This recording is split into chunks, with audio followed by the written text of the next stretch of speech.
الحمد السلام علیکم ورحمۃ اللہ وبرکاتہ۔ محترم و مکرم سامعین کرام، اللہ تعالیٰ کے فضل و کرم سے، اس کی عنایت سے ہم قومی کونسل برائے فروغ اردو زبان کے تحت چلنے والے 2 سالہ عربی ڈپلومہ کورس کے وحدہ نمبر 1 میں سے سبق نمبر 15، جس کا عنوان تھا محل النظارات، چشموں کی دکان، اس سبق کو ہم نے پچھلی ویڈیو میں پڑھا تھا۔ آج اس کے ہم سوال جواب انشاءاللہ یہاں پر حل کرنے کی سعادت حاصل کریں گے۔ چونکہ ویڈیو شارٹ ہونے والی ہے تو آپ سے گزارش ہے کہ اس کو لاسٹ تک دیکھیں اور لائک اور شیئر کرنا نہ بھولے۔ تو چلیے بلا کسی تاخیر کے شروع کرتے ہیں۔ پہلا سوال ہے اجب عن کل سؤال مما یاتی، آنے والے ہر سوال کا جواب لکھیے۔ پہلا ہے سوال، حل جد حامد شاب، کیا حامد کے دادا جوان ہے؟ تو جواب آئے گا لا جد حامد رجل مسن، نہیں، حامد کے دادا ایک عمر رسیدہ آدمی ہے۔ دوسرا سوال ہے کم عمر جد حامد، کم کے معنی کتنے، عمر کے معنی عمر، کم عمر جدی حامد، حامد کے دادا کی عمر کتنی ہے؟ تو اس کا جواب آ جائے گا عمر جدی حامد 70 عاما، حامد کے دادا کی عمر جدی حامد کے دادا کی عمر 70 عاما 70 سال کی ہے۔ تیسرا سوال ہے لماذا راجع جد حامد الطبیب، کیوں مراجعہ کیا یا پھر کیوں رابطہ کیا حامد کے دادا نے ڈاکٹر سے؟ تو سوال کو ہی جواب بنا دیتے ہیں ہم، لماذا کر دیں گے بس، راجع جد حامد الطبیب، اور اگر ملا کے اس کو کرے تو حمزہ مسلی کے تحت یہ نون خطنی، اس میں یہ نون آ جائے گا، جد حامد الطبیب، مراجعہ کیا حامد کے دادا نے ڈاکٹر سے، یا رابطہ کیا حامد کے دادا نے ڈاکٹر سے، کیوں؟ لأن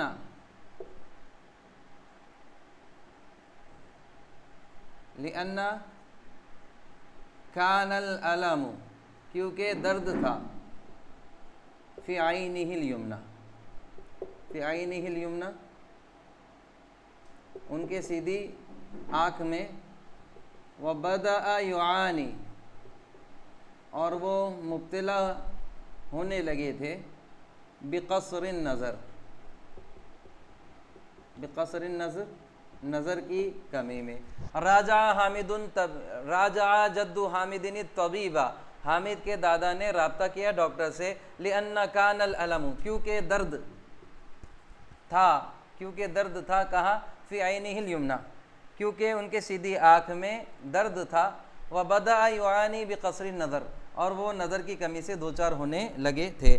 چوتھا سوال ہے ما معنی جد رجلیک، ما معنی مد رجلیک علی قدر بساطک، ما معنی کیا معنی ہے مد رجلیک علی قدر بساطک، اس عبارت کا معنی کیا ہے؟ تو میں اس کا اردو میں معنی لکھا رہا ہوں، جتنی چادر ہو اتنا پیر پھیلاؤ، جتنی چادر ہو اتنا پیر پھیلاؤ، اس کا مطلب ہے یعنی مد رجلیک، اپنے پیروں کو پھیلاؤ، اعلی قدری بساطک، اپنی چادر کے مطابق کیا کرو، اپنے پیر کو پھیلاؤ۔ پانچواں ہے کیف فحص الطبیب النظر، کیف فحص کیسے چیک کیا، الطبیب ڈاکٹر نے، النظر نظر کو، تو سوال کو ہی جواب بنا دیتے ہیں فحص الطبیب، چیک کیا ڈاکٹر نے، النظر نظر کو، بالمجہر، مجہر کہتے ہیں مائکروسکوپ کو، مجہر مائکروسکوپ یا پھر دوربین کے ذریعے۔ چھٹا سوال ہے بماذا نصحہ الطبیب، کیا چیز کی ڈاکٹر نے ان کو نصیحت کی؟ تو ہم جواب دیں گے نصحہ، انہیں نصیحت کی ہے، اور کس نے؟ الطبیبی، ڈاکٹر نے، بالاحتفاظ، احتفاظ کہتے ہیں حفاظت کرنا، بالاحتفاظ حفاظت کرنے کی، اور کس کی؟ بالعین، آنکھوں کی حفاظت کرنے کی، ومراجعۃ الطبیب، اور ڈاکٹر سے رابطہ کرنے کی،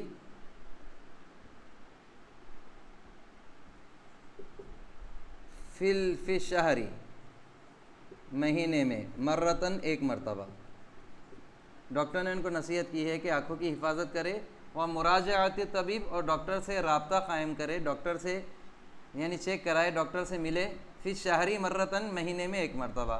7واں سوال ہے من این اشترى جد حامد النوارہ، من این اشترى کہاں سے خریدا، جد حامد حامد کے دادا نے، النوارہ چشمے کو، من این اشترى جد حامد النوارہ حامد کے دادا نے چشمے کو کہاں سے خریدا؟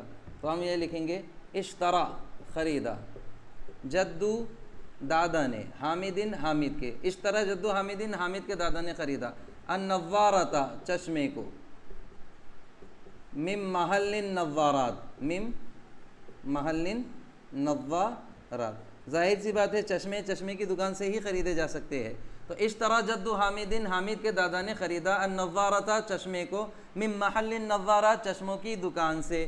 8واں سوال ہے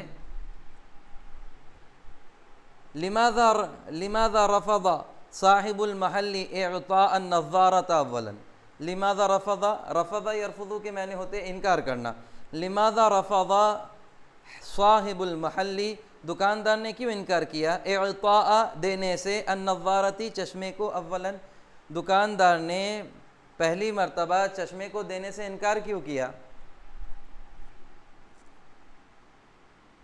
تو ہم جواب دیں گے لأن کان المشتری، مشتری کہتے ہیں خریدنے والا، کیونکہ مشتری کون تھا، خریدنے والا، طفلا چونکہ خریدنے والا کیا تھا، بچہ تھا، وظن اور سمجھا، صاحب المحلی دکاندار نے،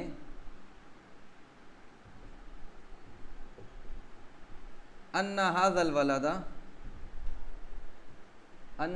الولد کہ یہ لڑکا، عمرہ 70 عام، لأن كان المشتری کیونکہ خریدنے والا، طفلا کیا تھا، بچہ تھا، وظن صاحب المحل اور دکاندار سمجھا، ان هذا الولد کہ یہ لڑکے کی عمر 70 سال ہے، تو اس وجہ سے اس نے اس لڑکے کو چشمہ دینے سے کیا کیا، انکار دیا۔ اب اس کو آگے ہم کہہ سکتے ہیں فلذا رفض، ٹھیک ہے میں لکھا دیتا ہوں، فلذا رفض تو اسی لیے انکار کیا، صاحب المحلی دکاندار نے، اعطاءہ دینے سے، اس کو دینے سے، بالنظارہ چشمے کو، اولا پہلے، لأن كان المشتری طفلا کیونکہ خریدنے والا شروع میں کون تھا، حامد کے دادا نہیں گئے تھے بلکہ حامد گیا تھا، اور حامد چھوٹا لڑکا تھا، کیونکہ مشتری خریدنے والا بچہ تھا، وظن صاحب المحل اور دکاندار سمجھا، ان هذا الولد عمرہ 70 عاما کہ اس لڑکے کی عمر 70 سال ہے، دکھنے میں تو یہ بچہ دکھ رہا ہے اور عمر 70 سال ہے، فلذا تو اسی وجہ سے، رفض صاحب المحل دکاندار نے انکار کر دیا، اعطاءہ کہ اس کو دے، بالنظارہ چشمے کو، اولا پہلے، یا پھر اس کا دوسرا جواب ہوگا لأنہ کان یحتاج الی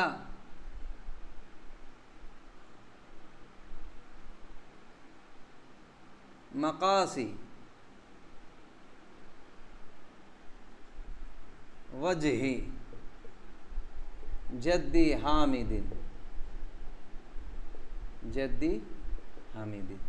لأنہ کانا یحتاج کیونکہ اس کو ضرورت تھی، الی مقاصی وجہی جدی حامد، حامد کے دادا کے چہرے کا ناپ لینے کی اس کو کیا تھی، ضرورت تھی۔ 8واں اب یہ 9واں سوال ہوگا، یہ دو اس کے جواب ہو سکتے ہیں، لماذا دعا صاحب المحلی جد حامد الی محلہ، اب سوال یہ ہے کہ کیوں بلایا دکاندار نے حامد کے دادا کو، کیوں بلایا دکاندار نے حامد کے دادا کو اس کی دکان پر، تو اس کا جواب ہوگا لأنہ کان یحتاج،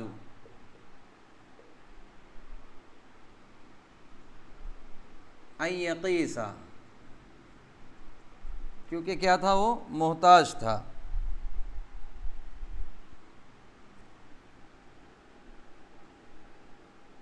علی وجہہ، ان کے چہرے پر، مقیاسا، مقیاس کس کو کہتے ہیں؟ مقاس الاطارہ،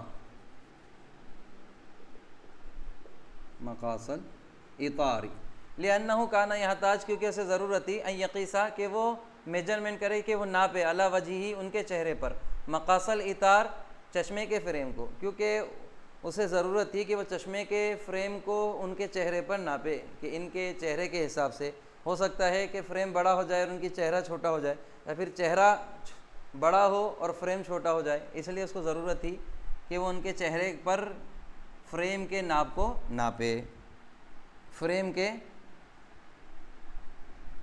ناپ کو ناپے. اگلا ہے کم دفع جد حامد مقدما للنظارہ، حامد کے دادا نے چشمے کے لیے ایڈوانس کتنے دیے؟ تو ہوں گا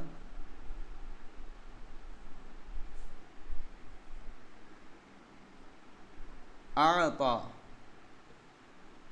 جد حامد، حامد کے دادا نے دیے ہیں، مقدماً ایڈوانس کے طور پر، مئتین 200، روبیتن لصاحب المحل، دکاندار کو کتنے روپے دیے؟ 100 روبیتن، 200 روپے. اعطا جد حامدین، حامد کے دادا نے دیے، مقدماً ایڈوانس، 100 روبیتن، 200 روپے، لصاحب المحل، دکاندار کو. یہاں پر ہمارے 10 سوال ہوئے ہیں. اب چونکہ دوسرا بھی بہت زیادہ آسان ہی ہے، اسی لیے سوال نمبر 2 بھی بہت زیادہ ایزی ہے.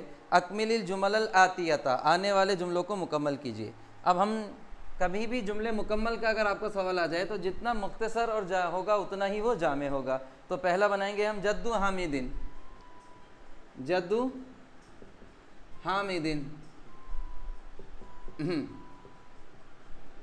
جدو حامدین مسن، حامد کے دادا کیا ہے؟ حامد کے دادا خالی جگہ میں آ جائے گا کہ عمر رسیدہ آدمی ہے.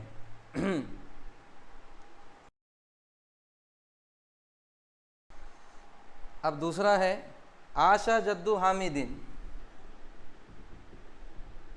عاشا کے معنی گزاری، زندگی گزاری. جدو حامدین، حامد کے دادا نے، حیاتاً، زندگی، حافلتم بالنشاطات، جو کس سے بھری ہوئی تھی؟ چستیوں سے بھری ہوئی تھی. تیسرا ہے انا اعانی، انا اعانی من قصر النظر، میں نظر کی کمی سے دوچار ہوں. چوتھا ہے یجب علینا، یجب علینا، ہم پر واجب ہے، ان نحتفظ،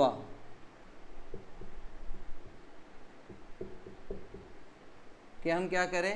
حفاظت کریں، بالعیون، کس کی؟ آنکھوں کی، اپنی آنکھوں کی حفاظت کرے. پانچواں ہے قال حامد ارید ان، قال حامد، حامد نے کہا، ارید، میں چاہتا ہوں، ان، کہ، اشتریہ، کہ میں خریدوں، نظارتن، ایک چشمہ، میں چاہتا ہوں کہ میں خریدوں ایک چشمہ. اب سوال نمبر 3 بھی چونکہ چھوٹا ہے تو میں یہیں پر کنٹینیو کر رہا ہوں، آپ اس کو سمجھ لیجئے. چلیے اب سوال نمبر 3 چونکہ بہت آسان ہے، میں آپ کو بتا رہا ہوں اور اسکرین پر آپ کو ٹک بھی کیا جائے گا، اس کو دیکھ کے آپ سمجھ لیجئے. املا الفراغات فی العبارۃ التالیۃ بکلمۃ مناسبۃ من الکلمات الآتیہ، آنے والے کلمات میں سے مناسب کلموں سے آنے والی عبارت میں خالی جگہ کو بھریے. پہلا ہے جد حامد رجل مسن، حامد کے دادا ایک عمر رسیدہ آدمی ہے. اب ڈیش جو آیا ہے تو اس میں سب سے پہلے یناہض آئے گا. یناہزو السبعین عاما من العمر، جو اپنی عمر کے 70ویں سال کو پہنچے ہوئے ہے یا پھر پہنچ رہے ہیں۔ مضارع میں ہوئے ہے کا بھی ترجمہ کر سکتے ہیں حال کے طور پر، یہ بھی پہنچ رہے ہیں، دونوں بھی ایک ہی بات ہوگی۔ عاشا حیاتاً حافلتاً بالنشاطات، انہوں نے زندگی گزاری ہے بھری ہوئی، حافلتاً بھری ہوئی، بالنشاطات خوشیوں سے بھری ہوئی زندگی، اور خالیتاً دوسرے میں آ جائے گا، خالیتاً من الامراض، امراض سے خالی زندگی گزاری۔ وَلَكِنَّهُ مُنْذُ سَنَةٍ وَنِصْفٍ، مگر وہ 1.5 سال سے، بدأ ڈیش، تو یہ ڈیش میں یعانی آ جائے گا، یعانی کے معنی ہوتا ہے مبتلا ہونا یا پھر دوچار ہونا، من یعانی من، وَلَكِنَّهُ مُنْذُ سَنَةٍ وَنِصْفٍ، مگر وہ 1.5 سال سے، بدأ یعانی دوچار ہونے لگے ہیں، من قصر النظر، نظر کی کمی، والألم فی عینہ الیمنی، اور ان کی سیدھی آنکھ میں تکلیف سے وہ دوچار ہونے لگے ہیں یا پھر تکلیف میں مبتلا ہونے لگے ہیں۔ راجع طبیب العیون، انہوں نے مراجعہ کیا ہے، طبیب العیون آنکھوں کے ڈاکٹر سے انہوں نے رابطہ کیا ہے، الذی فحصہ، جس نے چیک کیا، فحص نظرہ، ان کی نظر کو، بالمجہر مائکروسکوپ سے، ونصحہ، اور ان کو نصیحت کی۔ یہاں پر ہمارا یہ مکمل ہو گیا۔ اب رتب الجمل التالیۃ من جدید، سوال نمبر 4 بھی بہت زیادہ آسان ہے۔ رتب الجمل التالیۃ من جدید، آنے والے جملوں کو ابتدا سے ترتیب دیجیے، علی غرار الجملۃ النموذجیۃ الاولی، پہلے مثالی جملے کے طرز پر۔ تو پہلا ہمارا سوال آپ دیکھ لیجئے، بالنشاطات، حافلہ، حیات، عاشا۔ اب اس کو ہم مکمل کریں گے۔ عاشا حیاتاً، انہوں نے زندگی گزاری، حافلتاً جو بھری ہوئی ہے، بالنشاطات خوشیوں سے۔ اب دوسرا جملہ ہے ہمارا، احمد العیون بنظافہ یہتم، تو سب سے پہلے ہم احمد لے لیں گے، احمد یہتم، احمد اہتمام کرتا ہے، تیسرے پہ بالنظافہ، بنظافۃ العیون، اور چوتھے پہ عیون، احمد یہتم بنظافۃ العیون، احمد اہتمام کرتا ہے آنکھوں کی صفائی کا۔ تیسرا جملہ ہمارا ہے، اسبوع کے معنی ہفتہ، لمدہ مدت کے لیے، الدوا دوا، استخدمہ استعمال کرنا۔ اب سب سے پہلے آ جائے گا استخدمہ انہوں نے استعمال کیا، دوسرے پہ دوا آ جائے گا، استخدم الدواء، انہوں نے دوا کو استعمال کیا، تیسرے پہ لمدہ کہتے ہیں پیریڈ تک، لمدتی مدت تک، اسبوع ایک ہفتے کی، انہوں نے دوا کو استعمال کیا 1 ہفتے کی مدت تک۔ اب میں جملہ تیسرا پھر پڑھ رہا ہوں، استخدم الدواء لمدت اسبوع۔ چوتھا جملہ ہے ربع ساعۃ، اس کو کہتے ہیں گھنٹے کا پاؤ، مطلب 15 منٹ۔ ہونا کے معنی یہاں، خلالہ کے معنی دوران، سأحضر میں انہیں حاضر کروں گا، الی طرف۔ اب سب سے پہلے آ جائے گا سأحضرہ، میں ان کو حاضر کر دوں گا، دوسرے پہ الی، اور تیسرے پہ ہونا، الی ہونا یہاں پر، سأحضرہ الی ہونا، میں انہیں یہاں پر حاضر کر دوں گا، اور چوتھے پہ خلالہ کے معنی ڈیوریشن، دوران، خلال ربع ساعۃ، 15 منٹ کے دوران میں انہیں یہاں حاضر کر دوں گا۔ پھر سنیے، سأحضرہ الی ہنا خلال ربع ساعۃ۔ اب پانچواں جملہ ہے، الذهبی گولڈن، ماذا کیا، بالاطاری فریم، افعل میں کروں گا، عجوز بوڑھا، انا میں۔ اب اس کو پیچھے سے لے کے چلیے آپ، انا عجوز میں بوڑھا ہوں، انا پہلے پہ، عجوز دوسرے پہ، ماذا تیسرے پہ، اور افعل چوتھے پہ۔ انا عجوز ماذا افعل، میں بوڑھا ہوں میں کیا کروں گا، بالاطاری الذهبی گولڈن فریم کا میں کیا کروں گا۔ تو یہ سوال نمبر 4 بھی ہمارا یہاں پر مکمل ہوا ہے۔ اب انشاءاللہ العزیز سوال نمبر 5 کو ہم حل کریں گے۔ اقرأ واستوعب الحروف المشبہۃ بالفعل، حروف مشبہ بالفعل کو پڑھیے اور ذہن نشین کیجیے۔ پہلا ہے تدبر فی النمط، مثالوں پر، طرز پر غور کیجیے۔ ان حامدا نشیط، یقیناً حامد ہوشیار چست ہے۔ اور دوسرا ہے سمعت ان حامدا نشیط، میں نے سنا ہے کہ حامد چست ہے۔ کان الرجل اسد، کأن الرجل اسد۔ الحروف المشبہۃ بالفعل، حروف مشبہ بالفعل کو پڑھیے اور ذہن نشین کیجیے۔ تدبر فی النمط، مثال پر غور کیجیے۔ ان حامدا نشیط، یقیناً حامد نشیط ہے، ہوشی چست ہے۔ سمعت ان حامدا نشیط، میں نے سنا ہے کہ حامد چست ہے۔ دوسرا ہے کأن کے معنی گویا کہ، کأن الرجل اسد، گویا کہ آدمی شیر ہے۔ لکن حامدن غائب، مگر حامد غائب ہے۔ تیسرا ہے لیت حامدن حاضر، اے کاش حامد حاضر ہوتا۔ لعل حامدن مریض، شاید کہ حامد مریض ہے۔ اب بے جو با ہے ہمارے پاس، صحیح الجمل التالیۃ بخط یدک، اپنے ہاتھوں کی رائٹنگ کے ذریعے، خط یدک اپنے خط کے ذریعے آنے والے جملوں کو صحیح کیجئے۔ تو دیکھیے یہاں جملہ غلط ہے، میں یہاں صحیح لکھا رہا ہوں۔ ان الولد طبیباً ہے، اس کو آپ کو صحیح کرنا پڑے گا۔ ان الولد، ان جس پر آتا ہے اس کو زبر دیتا ہے اور ان کی خبر پہ پیش آتا ہے۔ ان الولد طبیب، یہ اس کی خبر ہے اور یہ اس کا مبتدا ہے۔ تو ان الولد طبیب، یقیناً لڑکا ڈاکٹر ہے۔ دوسرا البیت جدید لیکن اساسہ قدیما، تو اس کو ہم صحیح کرنا پڑے گا۔ البیت جدید، گھر تو نیا ہے، لیکن اساسہ، مگر اس کا اساس، اس کا سامان قدیم، پرانا ہے۔ تیسرا ہے الطلاب حضروا ولعل حامد مریضا، تو اس کو ہم اس طریقے سے لکھیں گے الطلاب حاضر، الطلاب حضروا، الطلاب حضروا، بچے حاضر ہو گئے، بچے موجود ہوئے یا پھر حاضر ہوئے۔ ولعل، اور شاید کہ حامد، اب حامد لعل لگا ہے تو حامد پہ زبر دے گا، لعل حامدن مریض، اور یہ مریضن کو مریضن کریں گے۔ شاید سب بچے حاضر ہوئے اور شاید حامد بیمار ہے۔ پانچواں ہے لیت البیت ناجحتن، لیت البنت ناجحتن، یہاں پر اعراب نہیں ہے۔ لیت البنت، لیتا، لیتا کہ میں نے کاش، اور البنت سے ہو جائے گا البنتا، اور ناجی حتن سے ہو جائے گا ناجی حتن، کاش کہ لڑکی کامیاب ہو جاتی۔ عزیزان گرامی، یہاں پر ہمارا یہ چیپٹر ختم ہوا ہے۔ انشاءاللہ اگلے نئے سبق کے ساتھ پھر ہماری ملاقات ہوگی، تب تک کے لیے اللہ حافظ۔